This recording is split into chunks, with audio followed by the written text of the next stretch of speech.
Olá, pessoal, tudo bem com vocês? Retornando aqui à Voz Trabalhadora para trazer um comentário, aí, um vídeo sobre essa questão da eleição do Milei na Argentina.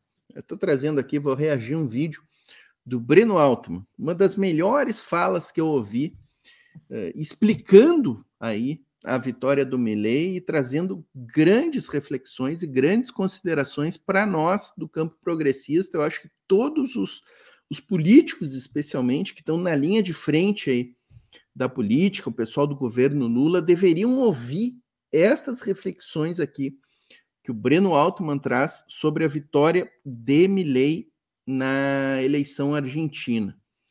Então vamos conferir aqui, a gente vai reagindo aí ao que o Breno Altman tem para nos dizer aqui. Não é um resultado surpreendente. Surpreendente foi uma diferença muito expressiva. Uma diferença que se situa ali nos 11 pontos. Isso não se esperava, nenhuma pesquisa indicava. As pesquisas estavam dando uma vitória do Milei, mas com alguma coisa como 4 pontos de diferença. Ela foi muito expressiva dentro de um eleitorado que compareceu massivamente às urnas. Portanto, a vitória do ultraliberalismo, da extrema-direita, representada por Milei, foi uma vitória cachapante. Não foi uma vitória tímida, foi uma vitória expressiva. Isso significa dizer que a imensa maioria dos argentinos está de acordo com o programa liberal, com aquele programa defendido pelo Milei? Eu não acredito nisso. Eu acredito que o que existe na sociedade argentina é um esgotamento que já é antigo, com o processo que a Argentina vive nos últimos 20 a 30 anos, que é o processo de implantação do neoliberalismo e é o esgarçamento na sociedade que isso provoca. E, claro, a crise do governo de Alberto Fernandes, com a inflação demoníaca e a desestruturação da economia do país. O que leva à vitória do Milei agora é parecido com o que aconteceu no início do século XXI na Argentina, em que o povo vai às ruas e derruba de la Rua tem que fugir de helicóptero da Casa Rosada, e havia um movimento cujo a consigna era que se vayan todos, que todos fora. Tá? Isso provoca uma limpeza na política argentina. E esse movimento levaria depois à eleição de Néstor Kirchner, que até então era um governador de uma pequena província da Argentina, representava os setores mais à esquerda do peronismo, não fazia parte do núcleo central de poder. O Milei, de alguma maneira, é um que se vayan todos, mas de direita. É o mesmo movimento de 20 anos atrás, só que, ao invés de ser um movimento pela esquerda, é um movimento pela direita. A vitória do Milei, ela, em alguns aspectos, pode ser comparada à de Bolsonaro, em outros, não. Por exemplo, o papel das Forças Armadas tende a ser totalmente diferente. As Forças Armadas da Argentina não são um ator político, ao contrário das Forças Armadas brasileiras. Então, essa é uma diferença. O Milei não conta com maioria parlamentar. A maioria parlamentar do país segue com o peronismo, então ele vai ter problemas para implementar o seu programa. Ele vai ter que construir uma base parlamentar a partir da direita tradicional, a partir do macrismo, e encontrando setores do peronismo que estejam dispostos a apoiar seu programa. Ele não vai ter vida fácil no parlamento. Ele vai ser obrigado, provavelmente, a mitigar, digamos assim, a moderar aspectos do seu programa.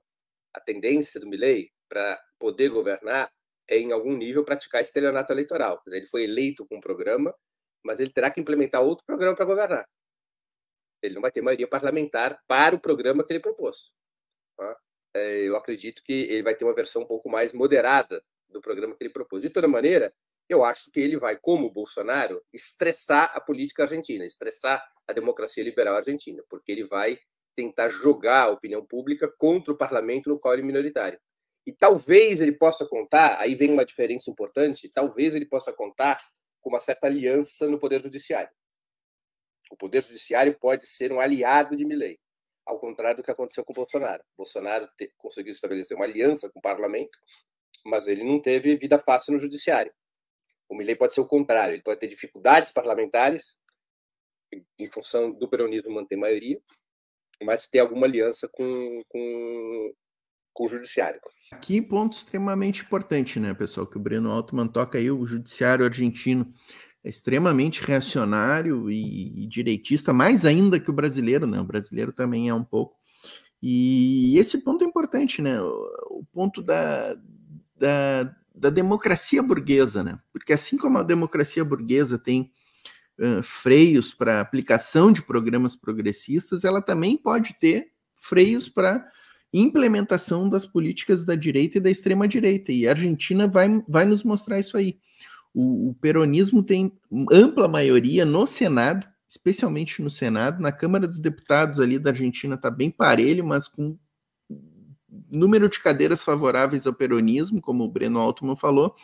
E no Senado sim, no Senado aí o Milei vai ter que buscar peronistas no Senado, que eu acho que é muito difícil.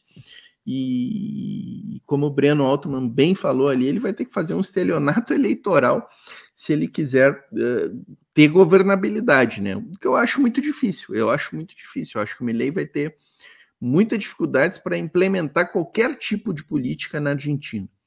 Vamos seguir, que agora vem o ponto mais interessante que o Breno Altman traz aí, a reflexão mais interessante que ele traz.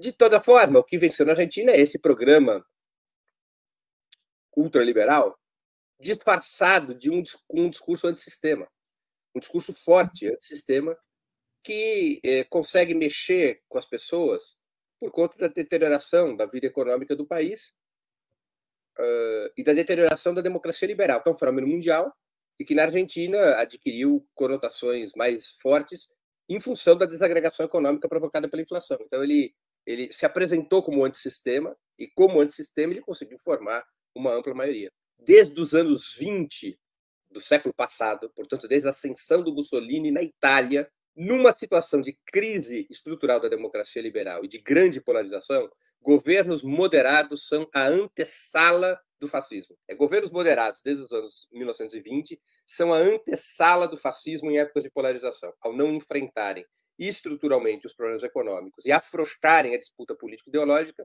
concedem à extrema-direita o monopólio do discurso antissistema. Basta a gente olhar na história, né, Daphne? Por exemplo, o que antecede a ascensão do fascismo? Um governo liberal na Itália, portanto, um governo moderado, que não enfrentava os graves gargalos da crise do capitalismo na Itália, tampouco fazer disputa político-ideológica. Esse governo é a antessala da ascensão do Mussolini. E esse governo contava com o apoio, ou pelo menos com a simpatia, de um setor do socialismo italiano naquela época.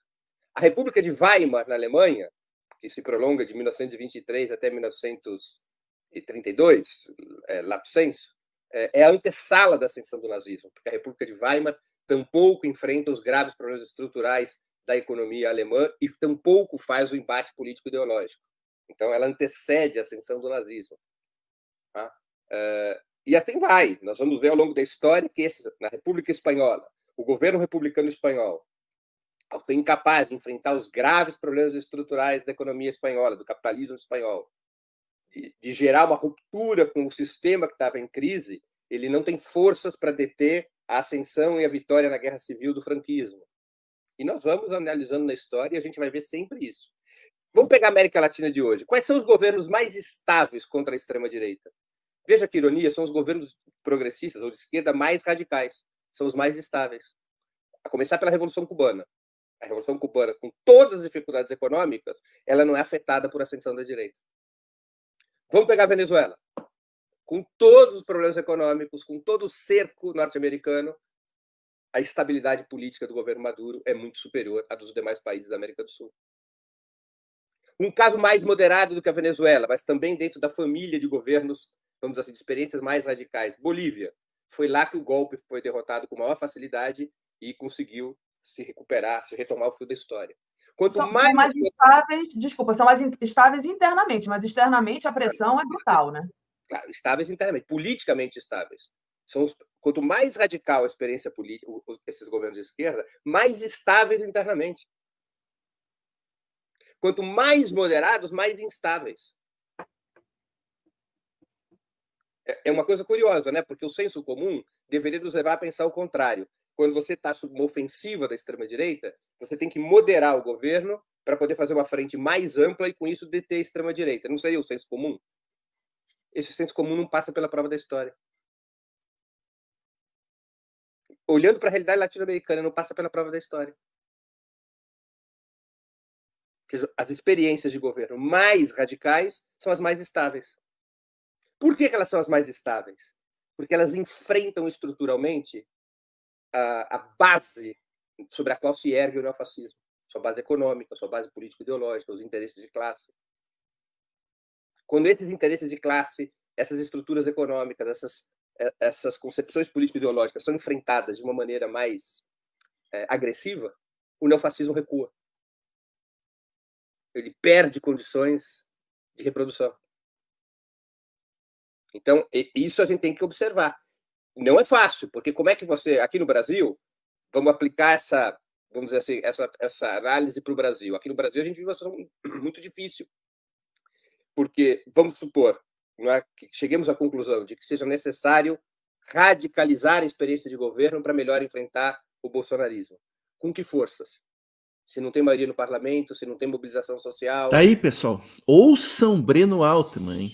Como é bom a gente ouvir uma análise calcada no materialismo histórico, né? No materialismo histórico dialético, né? Trazendo a história, trazendo exemplos da realidade, situações concretas que estão acontecendo, né?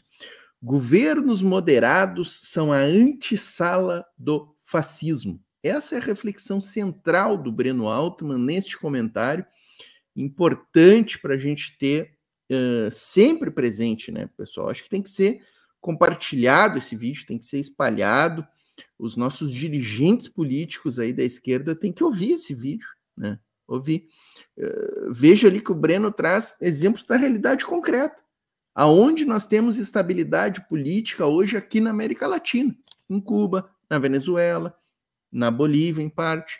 Veja que o golpismo aqui no Brasil tá aí.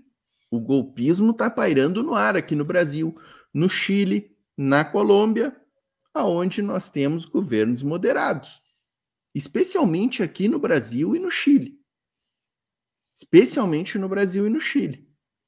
Na Colômbia, Gustavo Petro ainda tenta fazer um enfrentamento mais forte lá. Claro que as condições conjunturais do Gustavo Petro são ainda mais complicadas do que essas condições que o Breno coloca ali na última frase desse vídeo aí. Com quem nós vamos nos apoiar, né? Na Colômbia é mais complicado ainda. Mas, enfim, pessoal, recado de Breno Altman aí com uma análise banhada de materialismo histórico, de materialismo dialético, de marxismo. É isso, pessoal. Grande abraço.